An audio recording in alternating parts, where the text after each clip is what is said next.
selamat pagi anak-anak. Gimana nih kabar kalian hari ini? Baik, Ibu. Sebelum kita mulai pelajaran hari ini, lebih baik kita berdoa dulu kepada Bapak kelas. Boleh tolong dipimpin doanya? Siap. Sebelum kita memulai pelajaran pada hari ini, alangkah baiknya kita berdoa terlebih dahulu. Berdoa menurut kepercayaan masing-masing. Dimulai. Doa selesai. Memberi salam. Assalamualaikum warahmatullahi wabarakatuh.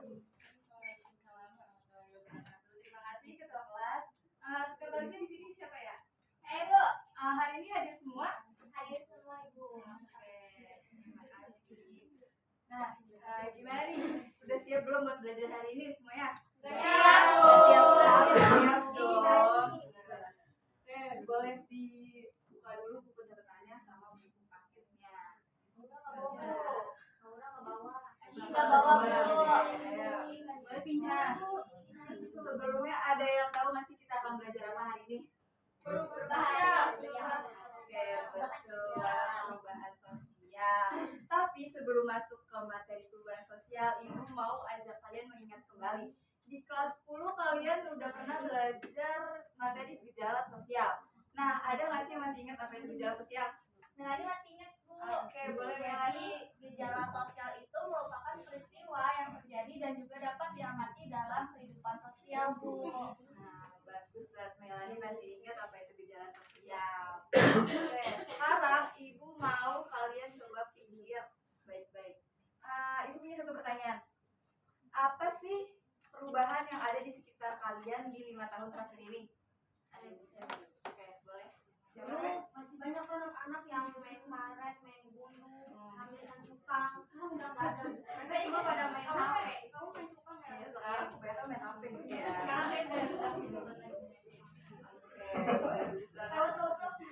Ada lagi yang bisa jawab? Aku. Oke. 5 tahun lalu jalan di sekitar rumah saya masih sepi, Bu, dan banyak yang rusak. Kalau sekarang udah diaspal, udah dilebarin, bahkan udah ada trotoarnya juga. Oh, jadi sekarang udah ada perbaikan lingkungan ya.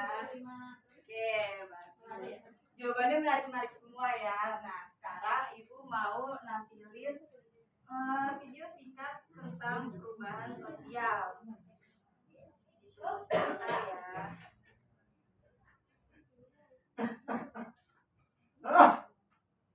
Nah, boleh disimak Pada baik-baik zaman ya. dulu, orang tuamu untuk berkomunikasi jarak jauh menggunakan surat menyurat loh. Lalu lambat laun muncul telepon yang bisa untuk menelepon dan berkomunikasi saja. Di zaman sekarang ini, dengan adanya smartphone yang mampu menghubungi internet, tidak untuk menelepon orang lain bisa saja. Melainkan kita bisa berkomunikasi saja. Maaf, Bu, ini kita bukan ini nih, Bu. Tahukah kamu, dulu orang-orang itu melakukan kegiatan jual beli menggunakan sistem barter. Ayo, kamu tahu tidak sistem barter itu apa? Ya, benar. Sistem barter itu merupakan kegiatan dua belah pihak yang saling membutuhkan, merupakan perbedaan masing-masing pihak. Tapi di zaman sekarang ini, orang-orang melakukan kegiatan jual beli menggunakan uang. Bahkan zaman sekarang sudah ada uang yang bernilai uang digital loh. Nah, kira-kira fenomena apa sih yang sedang terjadi pada hal tersebut? Ya, benar. Fenomena itu berupa perubahan sosial. Pada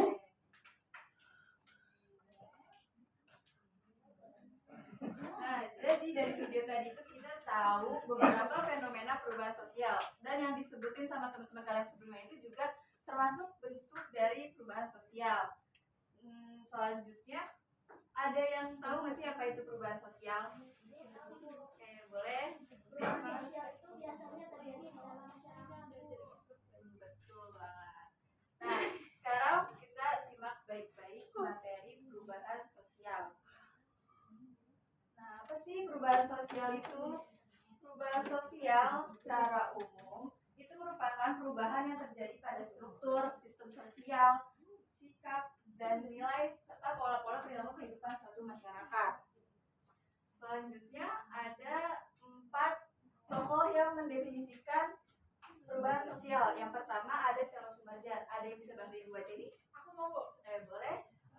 Sela Sumarjan mengatakan perubahan sosial itu adalah semua perubahan yang terjadi pada lembaga kemasyarakatan dalam suatu masyarakat yang memengaruhi sistem sosialnya dan yang mencakup di dalamnya nilai-nilai dan pola-pola perilaku di antara kelompok-kelompok yang ada dalam masyarakat. Terima kasih Laura. Jadi menurut Charles Sumarjani di perubahan sosial itu adalah perubahan yang terjadi pada lembaga-lembaga sosial. Contohnya itu apa sih Bu? Contohnya itu kurikulum pendidikan. Sekarang ini kita pakai kurikulum Merdeka, tapi sebelumnya kalian pasti tahu kan ada kurikulum 2013, ada juga kurikulum KTSP. Nah, perubahan kurikulum itu termasuk perubahan pada lembaga pendidikan yang berdampak pada masyarakat. Nah, selanjutnya yang kedua ada menurut Kingsley Davis. Kingsley Davis mengatakan perubahan sosial adalah perubahan yang terjadi dalam struktur dan fungsi masyarakat. Nah, contohnya itu gimana sih Bu? Contohnya itu di era modern saat ini kita bisa melihat kalau perempuan dan laki-laki itu setara kedudukannya di masyarakat. Yang dimana perempuan itu sekarang bisa memiliki jenjang karir yang sama seperti laki-laki gitu. Nah, yang ketiga ada menurut Robert McIver. Ada yang bisa bantu Ibu baca ini? Oke, boleh bisa. Menurut Robert McIver, perubahan sosial adalah perubahan hubungan sosial atau dalam pola kehidupan masyarakat sebagai perubahan terhadap keseimbangan hubungan sosial. Terima kasih. Jadi menurut McIver ini sosial itu bisa mempengaruhi hubungan sosial, keseimbangan hubungan sosial. Perubahan itu tidak selalu diterima dengan baik, bisa menimbulkan konflik. Nah, ada menurut William F. Menurut William, perubahan sosial pada perubahan kebudayaan material berdampak pada kebudayaan imaterial.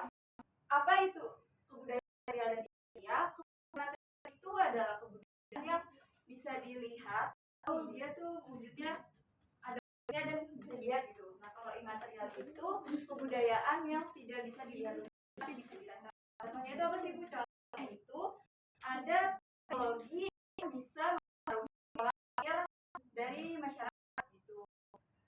Nah, selanjutnya ada ciri perubahan sosial.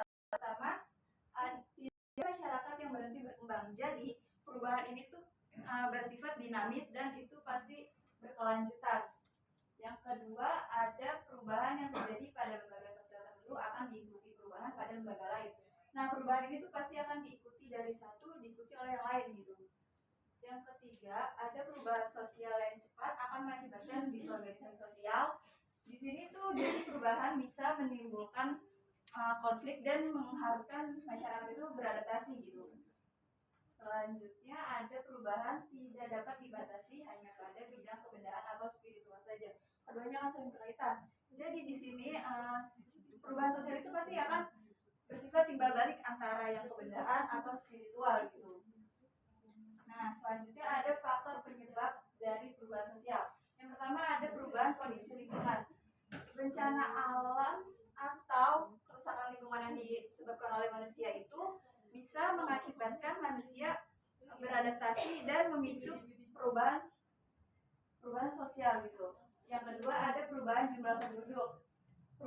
Pertambahan seperti jumlah penduduk seperti kelahiran, kematian, dan imigrasi itu bisa mempengaruhi struktur sosial. Yang ketiga ada kemajuan teknologi. Teknologi ini bisa berdampak positif kepada kita, bisa merubah pola pikir secara positif, tapi juga bisa menimbulkan masalah sosial seperti individualisme. Nah, yang keempat ada terjadinya konflik sosial dan peperangan. Konflik dan peperangan ini biasanya bisa menimbulkan pertentangan gitu dan bersifat perubahannya itu jadi memaksa perubahannya gitu. Nah, selanjutnya ada faktor pendorong.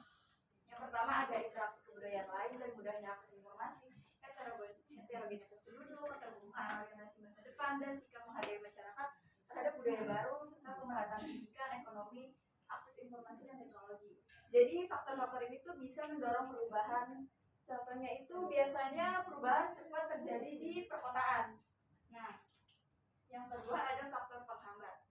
Faktor penghambat itu ada kurangnya interaksi dengan masyarakat lain dan keterbatasan akses dengan dunia luar, homogenitas penduduk, pemahaman ideologi atau keterlaluan, sikap tradisional dan adat istiadat yang mengikat, serta ketimpangan sosial. Ini tuh biasanya terjadi di pedesaan gitu, makanya bisa terlihat kadang di pedesaan itu lebih lama gitu perubahan sosialnya.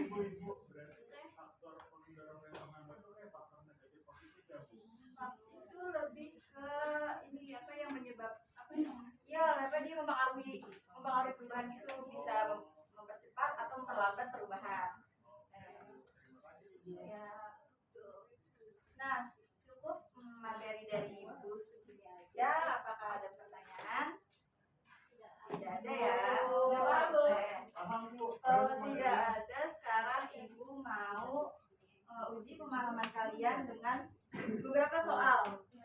Soalnya sedikit aja kok. Ada dong, soalnya sedikit aja di sini. Di sini akan ada 3 pertanyaan. Jadi siapa yang bisa jawab nanti tunjukkan ya yang mau jawab gitu.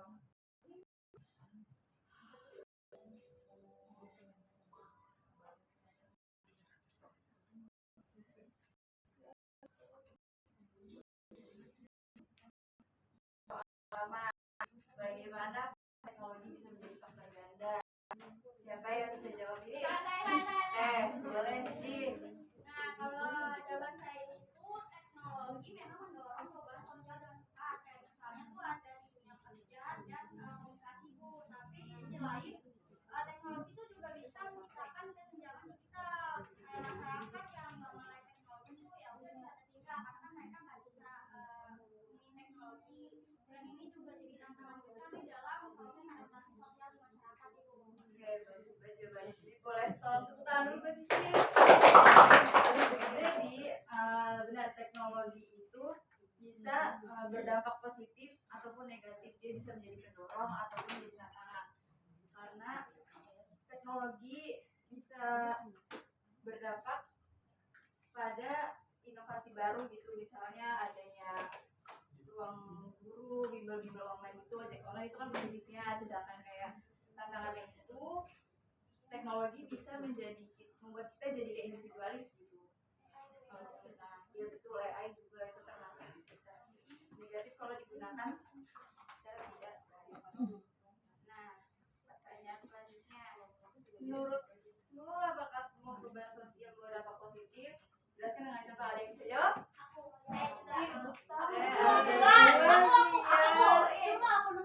Nggak usah rebutan, boleh satu-satu, mulai dari Nai dulu. Oke, jadi menurut aku nggak semua perubahan sosial itu positif. Misalnya kemajuan teknologi itu memang memudahkan komunikasi Bu, tapi juga bisa menimbulkan dampak negatif.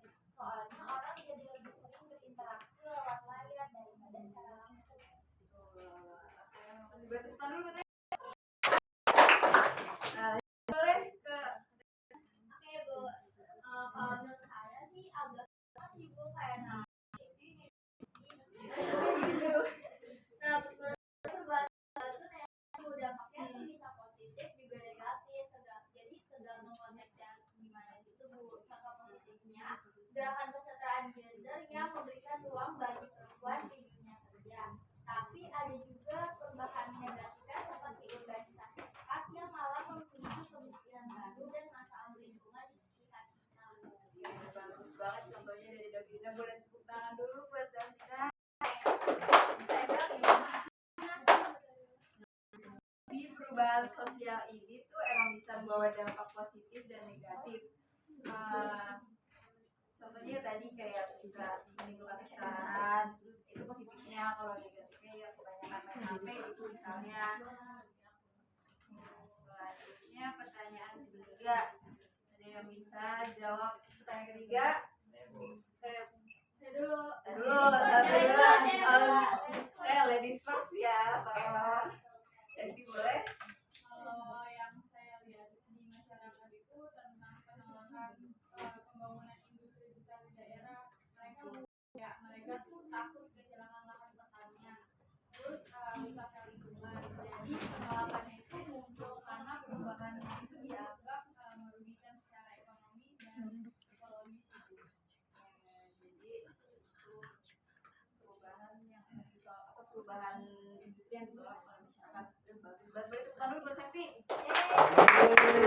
Nah, lanjut boleh tadi. Oke, menjawab. Oke, kalau contoh lainnya adalah ketika pemerintah mau menerapkan kurikulum baru di sekolah, beberapa guru dan orang tua itu kadang menolak karena mereka merasa belum siap dan tidak cukup diberi pelatihan. Jadi penolakan mereka itu dikarenakan tidak siapkan dan rasa takut terhadap hal baru. Jawabannya boleh tepuk tangan dulu buat Sakti. Nah, jadi perubahan sosial itu bisa aja ditolak di masyarakat karena bisa menimbulkan kerugian dan juga bisa ditolak karena ada. Nah, oke, kalian udah jawab semua pertanyaannya dan bagus-bagus banget jawabannya. Pulang nggak Bu? Aku udah mau pulang. Bentar dong, sebelum kita pulang, kita refleksi bersama dulu nih. Apa sih yang udah kita pelajarin hari ini? Terus apa hal baru yang tentang perubahan sosial yang kalian ketahui? Ada yang bisa bantu? Ya boleh, Indah. Jadi hari ini saya belajar bahwa perubahan sosial adalah perubahan yang terjadi di masyarakat dan itu tuh bisa terjadi secara perlahan ataupun cepat. Nah saya juga jadi tahu bahwa perubahan itu bisa disebabkan oleh banyak hal seperti teknologi, pendidikan, dan kebiasaan masyarakat itu sendiri. Nah untuk hal baru yang saya pahami adalah ternyata perubahan sosial itu nggak harus yang besar, bisa juga dimulai dari hal kecil kayak sekarang tuh banyak orang yang lebih memilih belanja online daripada ke pasar. Tapi saya juga menyadari bahwa tidak semua perubahan itu baik. Misalnya sekarang orang-orang itu jadi lebih sering menyendiri karena sibuk dengan gadgetnya masing-masing. Nah jadi saya paham bahwa perubahan sosial itu nyata terjadi di sekitar kita dan kita juga bisa ikut mengalami. Tuh, bagus sekali, Indah. Oke. Tepuk tangan dulu deh buat Indah. Nah, terima kasih Indah dan terima kasih juga anak-anak buat partisipasinya. Tadi dulu sebentar ada lagi untuk memperdalam pemahaman kalian. Silakan tugasnya ada di Google Classroom, bentuknya studi kasus. Nah itu nggak boleh gitu dong, dikerjain dong, dikerjakan ya. Nah jadwalnya itu 1 minggu, 1 minggu lo dikasihnya loh. Bu ya. Nah sekarang, oh ya, sekarang kita udah mempelajari pemahaman tentang perubahan sosial. Di minggu depan itu kita masih membahas tentang perubahan sosial, yaitu tentang teori bentuk dan juga dampak dari perubahan sosial. Jadi kalian pokoknya masih akan belajar tentang perubahan sosial lagi. Oke? Enggak, ibu lihat di kalender.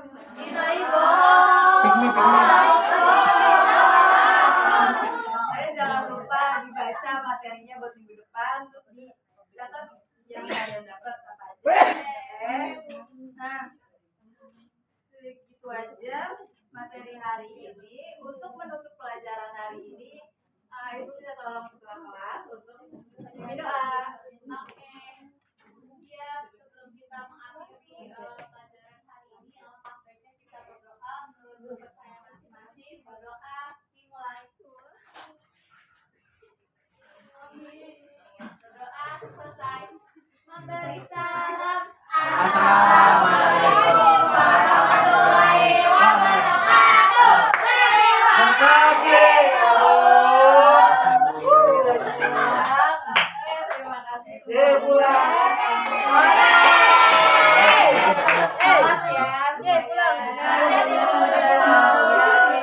Pulang. Lu baru kita udah keren ya.